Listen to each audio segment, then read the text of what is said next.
আসসালামু আলাইকুম সবাইকে, কি অবস্থা, কেমন আছেন? এর আগের ভিডিওতে আপনারা দেখেছেন আমরা কিছু মুরগি বিক্রি করেছিলাম এবং সেইখান থেকে আমরা ৫,০০০ টাকা প্রফিট আমাদের হয়েছিল, মানে মোট বিক্রি করেছিলাম ৫,০০০ টাকা। তো সেইখান থেকে আমরা হচ্ছে একটা ইনকিউবেটর মেশিন কিনেছিলাম এবং সেই মেশিনটা দিয়ে আমরা হচ্ছে ডিম ফুটানোর কার্যক্রম শুরু করব। তো আমাদের হাতে অলরেডি আমাদের ইনকিউবেটর মেশিনটা চলে এসেছে। আমরা এটা অনলাইন থেকে অর্ডার করছিলাম শাকিল ফার্মিং থেকে। এইটা আমাদের মোট পড়ছিল হচ্ছে ১৮০০ টাকার মতো, কুরিয়ার চার্জ সহ।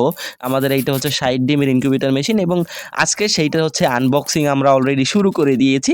অলরেডি আপনারা দেখতে পাচ্ছেন অসাধারণভাবে আমরা হচ্ছে আনবক্সিংটা শুরু করে দিয়েছি এবং আমরা লাইন টেস্ট করে দেখব এটা হচ্ছে চলে কিনা। তো ইতিমধ্যে আমরা হচ্ছে লাইনটা চালু করে দিলাম এবং আমাদের ইনকিউবেটর মেশিনটা দেখছি অলরেডি বাতি জ্বলতেছিল। তো আমরা ফটাফট হচ্ছে এটাকে খুলে আমরা দেখা শুরু করছিলাম। এটার ভিতরে হচ্ছে ম্যানুয়াল ছিল কিছু এবং কাগজপাতি ছিল, এটা পড়ার কোনো দরকার নাই। তো আমরা ফটাফট হচ্ছে লাইটটা জ্বালাই দিব। এর জন্য হচ্ছে আমাদের লাইনটা লাগাই দিতে হবে। তো ফটাফট হচ্ছে আমরা লাইটটা লাগাই দিই এবং লাইনটা দেওয়ার পরে অসাধারণ একটা দৃশ্য আমরা দেখতে পাচ্ছি। আমরা মেশিনটা ফটাফট চালু হয়ে গিয়েছিল। এটা সম্পূর্ণ কিন্তু অটোমেটিক মেশিন। আমাদের হাত দিয়ে শুধু ডিমটা লড়াই দেওয়া লাগবে, আর তেমন কিছুই করা লাগবে না। তো আমরা ফটাফট মেশিনটাকে চালু করে দিলাম এবং ইতিমধ্যে দেখতে পাচ্ছেন বাতি টাতি সব কিছু ওকে আছে এবং আমরা সামনে পিছন দিয়ে সব কিছু চেক করে দেখতেছিলাম এবং আশেপাশে কিন্তু অনেক গরম ছিল। এই গরমের ভিতরে এইসব কাজ করতে হচ্ছে।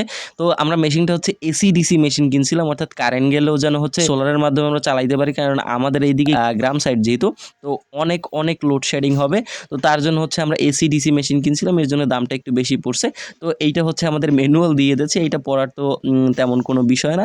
এই হচ্ছে আমাদের মেশিনটা এবং এইটার বিস্তারিত আপডেট ডিম টিম বসাবো আমরা, সেইগুলো হচ্ছে আপনাদেরকে সামনে দেখাবো। তো সবাই ভালো থাকবেন, সবাইকে ভালো রাখবেন। আসসালামু আলাইকুম।